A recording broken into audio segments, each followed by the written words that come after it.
Assalamualaikum warahmatullahi wabarakatuh. Bismillah, walhamdulillah, wassalatu wassalamu ala rasulillah, wa ala alihi wa sahbihi wa man wala amma ba'd. Jumpa lagi untuk pertemuan yang ketiga kali ini dengan saya bersama para mahasiswa dan mahasiswi FEBI IAIN Kudus yang saya cintai. Untuk pertemuan yang ketiga kali ini kita akan membahas tema atau materi dan pokok pembahasan tentang sejarah atau tarikh atau histori pembukuan atau kodifikasi Al-Quran. Kita awali dengan penulisan atau pembukuan Al-Quran pada masa Nabi Muhammad Sallallahu Alaihi Wasallam. Ketika ayat-ayat Al-Quran diturunkan kepada Nabi, kemudian beliau menghafal dan membacakannya kepada para sahabat, serta menyuruh mereka menghafalnya dan menyuruh para penulis wahyu untuk dapat menuliskannya. Pada tiap kali turun ayat itu, Nabi menerangkan tempat meletakkan ayat itu. Ayat ini letakkan di surah ini, di tempat ini, dan seterusnya. Dalam hal inilah Nabi katakan umpamanya, letakkan ayat ini sudah ayat itu. Kemudian kalau ayat-ayat Al-Quran yang diturunkan itu telah cukup satu surah, maka Nabi SAW memberikan nama kepada surah itu. Jadi urutan ayat, nama-nama surah itu semuanya sudah diajarkan oleh Nabi SAW kepada para sahabat. Suatu kebiasaan Rasulullah SAW ketika Al-Quran diturunkan, maka yang pertama beliau lakukan adalah mengumpulkan para sahabatnya. Kemudian yang kedua mencari sahabat yang mampu menulis di kalangan mereka untuk ditugaskan menulis ayat yang telah disampaikan tersebut dan disimpan di rumah Rasulullah SAW atau dijadikan koleksi pribadi para sahabat tersebut. Sahabat yang tidak ditugaskan Rasulullah SAW menulis wahyu untuk beliau tetapi merasa mampu menulis, maka mereka pun akan menulis wahyu untuk diri mereka sebagai koleksi pribadi. Sedangkan sahabat yang tidak pandai menulis atau belum bisa menulis, maka mengandalkan pada hafalannya. Rasul juga memerintahkan para sahabat yang dipercayainya sebagai penulis wahyu atau dikenal dengan kutabul wahyu untuk menuliskan wahyu yang turun kepada Rasulullah di atas pelepah kurma, lempengan batu, daun launtar, kulit kayu, dan tulang belulang hewan. Semua ayat yang turun ditulis teratur seperti yang Allah wahyukan, tetapi semua wahyu tersebut belum terhimpun, terkumpul dalam satu buku atau satu jilid buku atau satu mushaf. Jadi masih berserakan di sana sini. Ada yang disimpan Rasul, ada yang disimpan para sahabat sebagai koleksi pribadi dan seterusnya. Adapun para penulis wahyu yang tadi disebutkan bahwa para penulis atau kutab yang ditunjuk Rasul Sallallahu Alaihi Wasallam yang disebut dengan kutabul wahyu itu, tulisan pada setiap wahyu yang disampaikan Rasulullah SAW terbagi ke dalam 3 kelompok, yaitu tulisan yang disimpan di rumah Rasul, itu yang tadi Rasul menugaskan mereka untuk menulis. Catatan kutab al-wahyi yang disimpan di rumah masing-masing. Kemudian catatan yang ditulis oleh sahabat yang tidak digolongkan sebagai kutabul wahyi, penulis wahyu, yang juga disimpan di rumah masing-masing. Adapun nama-nama atau para kutab wahyu yang ditunjuk oleh Rasulullah yang masyhur atau populer adalah Abu Bakar As-Siddiq, Umar bin Khattab, Utsman bin Affan, Ali bin Abi Thalib, Zaid bin Sabit. Dan ini merupakan yang paling banyak menulis wahyu untuk Rasulullah. Zaid bin Sabit, Ubay bin Ka'ab, Muawiyah bin Abi Sufyan, Khalid bin Walid, Abban bin Said, Sabit bin Qais. Itu beberapa nama populer yang terkenal dengan para penulis. Adapun penulisan atau pembukuan dan kodifikasi Al-Quran pada masa sahabat, kita awali dari masa sahabat Abu Bakar As-Siddiq dan Umar bin Khattab radhiyallahu anhum. Jadi setelah Rasulullah SAW wafat, yaitu pada tanggal 12 Rabiul Awal tahun 10 Hijriah dalam usia 63 tahun, kekhalifahan atau pemerintah dijabat oleh Abu Bakar radhiyallahu anhu.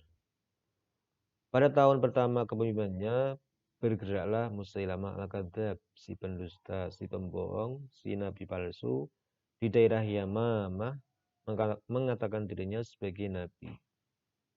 Jadi mereka Musailamah dan Kadzdzab dan pengikutnya punya base camp-nya di Yamamah. Setelah Abu Bakar mengetahui tindakan Musailamah itu, Abu Bakar segera mengambil tindakan tegas untuk memeranginya dengan menyiapkan pasukan tentara yang terdiri dari 1.000 pengendara kuda yang dipimpin oleh Khalid bin Walid yang terkenal dengan pedang Allah. Saifullah al-Maslul, pedang Allah yang terhunus. Dalam peperangan Yamamah tersebut telah berguguran atau mati syahid sebanyak 700-an penghafal Al-Quran atau yang dikenal dengan para qurra, para hufad. Di samping itu Musailamah juga mati terbunuh dalam peperangan itu.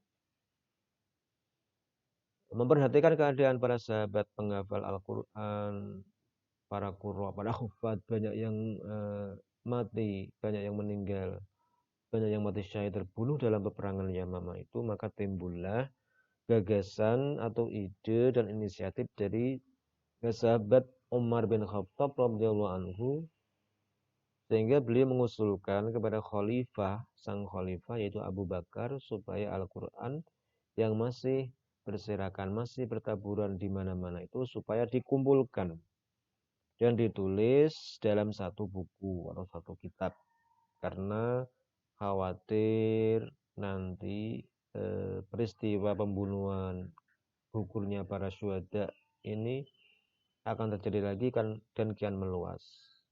Maka para qari dan para hufad bisa jadi akan semakin hilang, ya, semakin banyak berkurang, sehingga hilanglah Al-Quran kalau hanya dihafal saja. Usulan atau permintaan dari sahabat Umar bin Khattab tersebut akhirnya disetujui. Pada awalnya Abu Bakar menolak usulan ini karena ini dianggap sebagai sesuatu yang baru, karena Nabi belum pernah melaksanakan, belum pernah melakukan pembukuan. Maka khawatir Abu Bakar melakukan sesuatu yang baru atau yang mungkin bisa disebut dengan bid'ah, maka Abu Bakar masih berpikir untuk menerima usulan dari sang Umar bin Khattab. Tetapi Sayyidina Umar bin Khattab terus membujuk supaya Abu Bakar mengikuti usulnya, dan akhirnya usulan itu disetujui oleh Abu Bakar radhiyallahu anhu. Selanjutnya Khalifah Abu Bakar memerintahkan kepada Zaid bin Sabit untuk memeriksa Al-Quran dan mengumpulkan kepingan-kepingan yang ada tulisan Al-Quran. Karena sebab-sebab tersebutlah Abu Bakar memerintahkan Zaid untuk menyusun Al-Quran atas pertimbangan bahwa ia adalah penghafal Al-Quran dan sekretaris atau penulis wahyu Rasulullah SAW. Pengumpulan dilakukan dengan bersumber pada catatan-catatan yang sudah ada dan juga hafalan yang dikuatkan dengan 2 saksi. Jadi Khalifah Abu Bakar membentuk sebuah komite, sebuah lajnah, sebuah panitia untuk bertugas melaksanakan pembukuan Al-Quran. Dan panitia atau lajnah ini diketuai oleh Zaid bin Sabit. Pada awalnya Zaid bin Sabit merasa keberatan ketika ditunjuk menjadi ketua pelaksana ketua pelaksana pengumpulan Al-Qur'an. Bahkan dia pernah berkata, seandainya aku ditugasi untuk memindahkan gunung, itu saya rasa lebih ringan daripada saya ditugasi untuk mengumpulkan Al-Quran. Jadi menurutnya tugas ini sangat berat, amat berat. Tapi karena ini adalah perintah dari sang Khalifah Abu Bakar, ia melaksanakan dan mengerjakannya dengan baik sampai selesai. Mengapa di sini Zaid bin Sabit yang dipilih sebagai ketua lajnah pembukuan Al-Quran? Karena ada beberapa faktor, beberapa alasan yang membuat Abu Bakar memilih beliau. Di antaranya adalah beliau adalah seorang pemuda, seorang yang masih pemuda itu masih berjiwa muda, semangat, giat. Kemudian dia juga orang yang cerdas, kemudian orang yang soleh, jadi punya kesolehan dalam agama dan intelektual, jadi intelek, cerdas. Kemudian juga beliau adalah seorang penghafal Al-Quran, hufad atau qura Al-Quran. Selain beliau adalah juga seorang penulis wahyu atau kutabul wahyu, sekretaris Rasulullah SAW yang ditugaskan untuk menulis wahyu Al-Quran yang turun. Kemudian lembaran-lembaran yang dikumpulkan dalam satu mushaf pada masa Abu Bakar itulah yang memiliki beberapa keistimewaan. Di antaranya adalah satu, diperoleh dari hasil penelitian yang sangat mendetail dan kemantapan yang sempurna. Kemudian yang kedua, yang tercatat dalam mushaf hanyalah bacaan yang pasti, tidak ada naskah bacaannya. Yang ketiga, ijma umat terhadap mushaf tersebut secara mutawatir bahwa yang tercatat adalah ayat-ayat Al-Quran yang asli, yang original dan otentik. Yang keempat, mushaf yang mencakup qiraat sab'ah yang dinukil berdasarkan riwayat yang benar-benar sahih terdapat dalam mushaf. Itu diantara keistimewaan daripada mushaf yang dibukukan pada masa Khalifah Abu Bakar As-Siddiq radhiyallahu anhu. Kemudian pada masa setelahnya, yaitu pada masa Utsman bin Affan, pada masa ini setelah beberapa tahun berjalannya pemerintahan dilakukan usaha untuk menggerakkan para sahabat guna peninjauan kembali suhuf-suhuf atau mushaf-mushaf yang ditulis oleh Zaid bin Sabit. Ide ini timbul karena melihat hebatnya perselisihan masalah qiraat. Jadi setelah orang Islam semakin banyak jumlahnya, Islam semakin menjangkau ke kawasan-kawasan dan negara-negara selain Arab, sampai ke Armenia, sampai Azerbaijan pada masa Khalifah Utsman, maka terjadilah perselisihan yang hebat mengenai masalah qiraat atau versi-versi qiraat bacaan pada daerah-daerah Islam yang baru yang dikuasai atau yang ditaklukkan. Sehingga perselisihan ini bisa mengakibatkan sampai terjadi konflik atau perdebatan, bahkan pertengkaran. Maka untuk menyelamatkan ini perlu diambil tindakan agar tidak terjadi perpecahan di kalangan umat hanya karena apa? Perbedaan dalam masalah-masalah qiraat atau versi bacaan Al-Quran. Kemudian Sayyidina Utsman segera meminta kepada Hafsah Ummul Mukminin, istri Nabi, agar dapat memberikan suhuf-suhuf yang ada padanya untuk disalin. Suhuf yang disimpan oleh Hafsah ini adalah mushaf yang dibukukan pada masa Khalifah Bakar As-Siddiq. Kemudian setelah beliau meninggal, disimpan oleh Sayyidina Umar. Setelah Sayyidina Umar meninggal, disimpan oleh Hafsah, ya, putri Sayyidina Umar. Nah, kemudian Khalifah Utsman bin Affan meminta kepada Hafsah yang menyimpan mushaf tersebut untuk disalin ke dalam beberapa mushaf, dikopi menjadi banyak dan setelah itu dikembalikan lagi kepadanya. Kemudian Khalifah Utsman menyuruh Zaid bin Sabit, Abdullah bin Zubair, Zaid bin As, dan Abdurrahman bin Haris bin Hisham menyalin dari suku-suku itu beberapa mushaf. Tindakan Utsman mengumpulkan kembali mushaf adalah atas usul Ali bin Abi Thalib. Kalau yang dilakukan Umar atas usul dilakukan Abu Bakar atas usul Umar bin Khattab. Selanjutnya Utsman menyampaikan bahwa apabila terjadi perselisihan qiraat di antara mereka, hendaklah ditulis menggunakan qiraat orang-orang Quraisy. Lahjat orang Quraisy karena Al-Qur'an diturunkan dengan bahasa Quraisy, bahasa mereka, suku Quraisy. Setelah mereka melaksanakan pekerjaan tersebut, sukuf-sukuf Hafsah pun dikembalikan oleh Utsman kepada Hafsah, dan selain mushaf yang telah ditulis oleh badan yang terdiri dari 4 orang itu, yaitu Zaid, Abdullah, Sa'id, dan Abdurrahman, diperintahkan oleh Utsman supaya dibakar. Di masa Abu Bakar dan Umar masing-masing penulis mushaf memegang tulisannya. Tujuan Khalifah Utsman dari penulisan kembali ke dalam mushaf serta membakar yang lain tidak lain hanyalah untuk menyatukan umat terhadap qiraat-qiraat yang diterima dari Nabi Sallallahu Alaihi Wasallam serta membatalkan yang lainnya.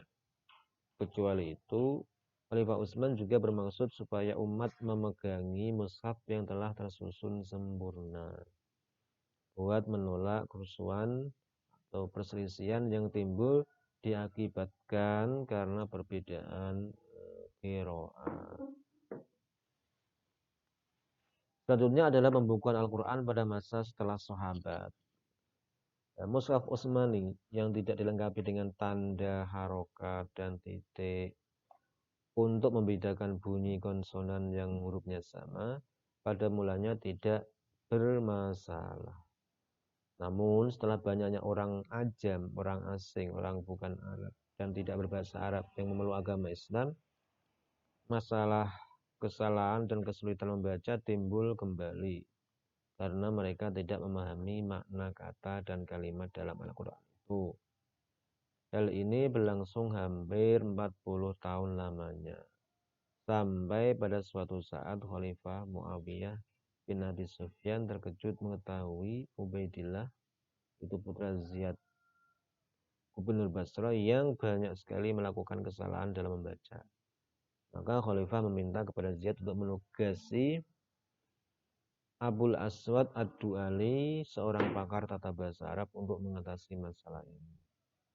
Ziyad langsung menyurati Abul Aswad Ad-Du'ali dan mengatakan, orang-orang Muslim non-Arab telah semakin banyak dan telah merusak bahasa Arab. Maka cobalah Anda menuliskan sesuatu yang dapat memperbaiki bahasa orang-orang itu dan dapat membuat mereka membaca Al-Quran dengan baik dan benar.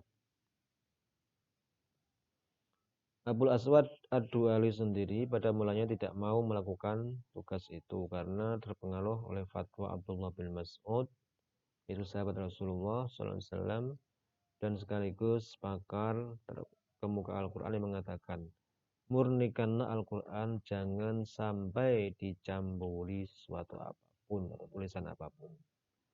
Sampai pada suatu waktu Abul Aswad Ad-Du'ali mendengar seorang melafalkan kata Rasuluhu dengan lafal Rasuli yang terdapat pada ayat 3 surat Taubah.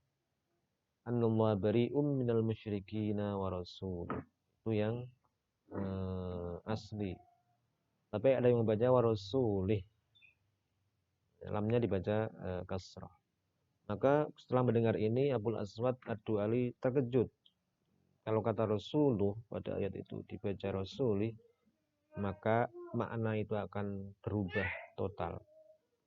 Menjadi sungguhnya Allah berlepas diri dari orang-orang musyrik dan Rasul. Padahal kalau kata itu dibaca dengan benar, yaitu Rasul, maka maknanya ayat adalah bahwa sesungguhnya Allah dan Rasulnya berlepas dari orang-orang musyrikin. Dengan kejadian itu, Abul Aswad Ad-Du'ali membunyikan huruf-huruf itu dengan memberi tanda-tanda dengan satu titik di atas untuk bunyi vokal A, satu titik di bawah untuk vokal I, dan satu titik di bawah untuk vokal U, dan dua titik untuk tasydid. Jadi dikasih titik-titik yang menunjukkan perbedaan bunyi vokal. Misalnya alif, huruf alif. Nah, kalau di atasnya dikasih titik, maka bacanya A. Di bawah I, di depan U, atau dikasih tasydid dan seterusnya. Itu tanda-tanda yang dibuat oleh Abul Aswad Ad-Du'ali untuk membedakan bunyi-bunyi bacaan huruf Al-Quran. Yang dibuat Abul Aswad Ad-Du'ali ini belumlah selesai karena orang belum dapat membedakan huruf ba, ta, sa. Karena bentuknya sama. Kalau titiknya dibuang itu sama bentuknya seperti perahu. Ada titik di bawah, titik dua di atas, titik tiga di atas. Dan juga ada nun. Juga tidak dapat membedakan antara jim, ha, ho, sod, bod, karena bentuknya sama. Yang membedakan adalah titik. Ketika mushaf yang asli itu tidak, huruf-hurufnya tidak bertitik, maka orang yang bukan Arab atau tidak tahu Arab mungkin akan bisa salah membacanya. Masalah ini kemudian ditangani oleh Khalifah Abdul Malik bin Marwan, oleh Yahya bin Ya'mar dan Nasuh bin Asim Al-Laisi, murid dari Abul Aswad sendiri, yaitu dengan memberi tanda titik pada huruf-huruf itu agar bisa dibedakan oleh orang-orang non-Arab. Selanjutnya, tahun 162 Hijriah, Imam Al-Khalil bin Ahmad Al-Farahidi memperbaiki tanda yang sudah ada pada mushaf yang direvisi oleh Abul Aswad dan Yahya dengan cara mengganti titik satu untuk bunyi A menjadi alif lentang di atas huruf atau harokat. Kalau sekarang harokat. Harokat di atas A, harokat di bawah I, harokat dhammah U. Itulah perkembangan penulisan mushaf yang dilakukan oleh para pendahulu kita dalam rangka memudahkan bagi orang-orang yang non-Arab supaya bisa membaca Al-Quran dengan baik dan benar. Kemudian setelah beberapa ratus tahun, selanjutnya pada tahun 1440 Masehi, Johannes Gutenberg di Main, Jerman menemukan mesin cetak, dan Al-Quran pertama kali dicetak di Hamburg, Jerman pada abad 17 Masehi. Itu versi Al-Quran yang dicetak melalui mesin atau alat.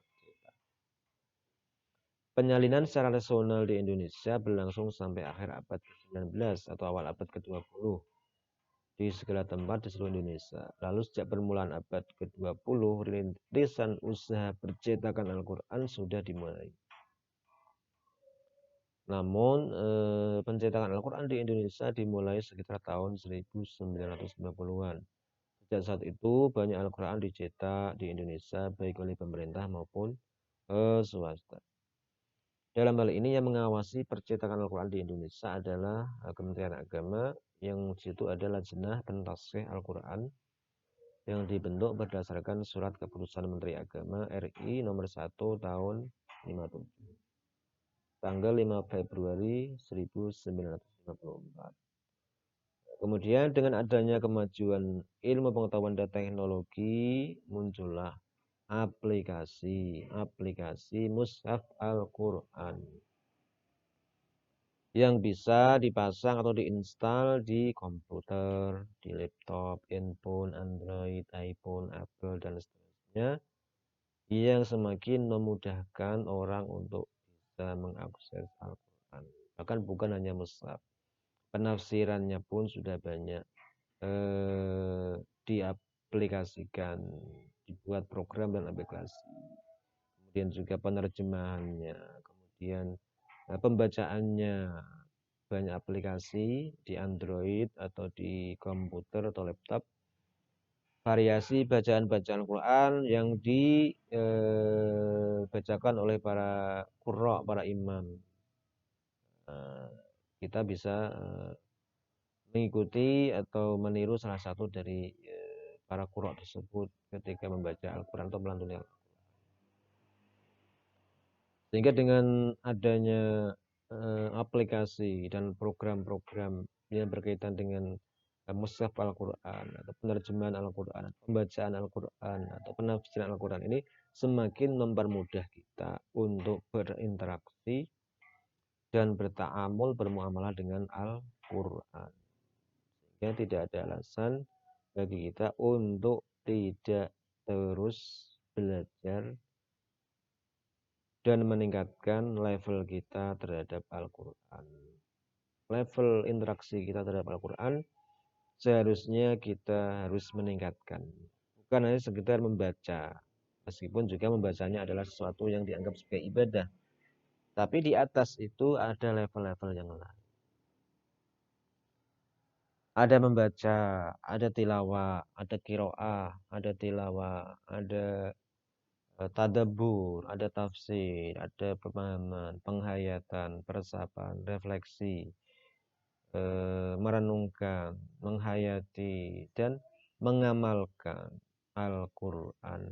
Itulah beberapa cara kita berinteraksi dengan Al-Quran.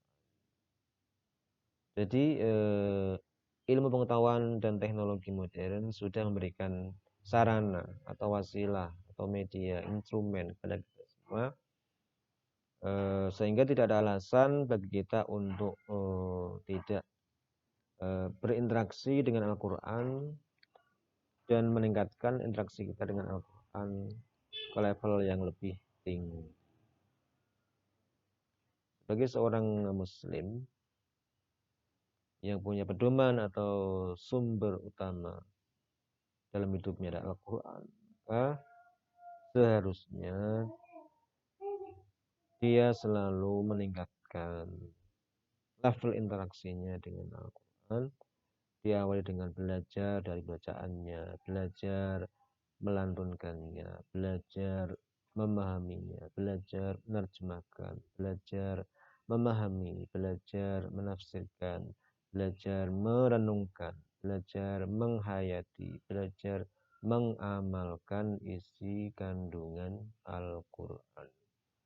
Sehingga kita nanti bisa sampai kepada derajat ashabul Quran. Kalau dalam hadis disebutkan Iqra'ul Quran fa innahu ya'ti yaumal qiyamati syafi'an li ashabi. Bacalah Al-Quran, sungguhnya ia akan datang memberi syafaat bagi ashabnya, pemiliknya, bagi ashabul Quran. Jadi bukan hanya bagi pembaca, tapi namanya ashabul atau ahlul Quran. Itulah materi yang saya sampaikan. Semoga bermanfaat untuk selanjutnya nanti bisa dilanjutkan dengan diskusi melalui grup WA mata kuliah. Terima kasih atas perhatiannya. Wallahul muwaffiq ila aqwamit thoriq. Wassalamualaikum warahmatullahi wabarakatuh.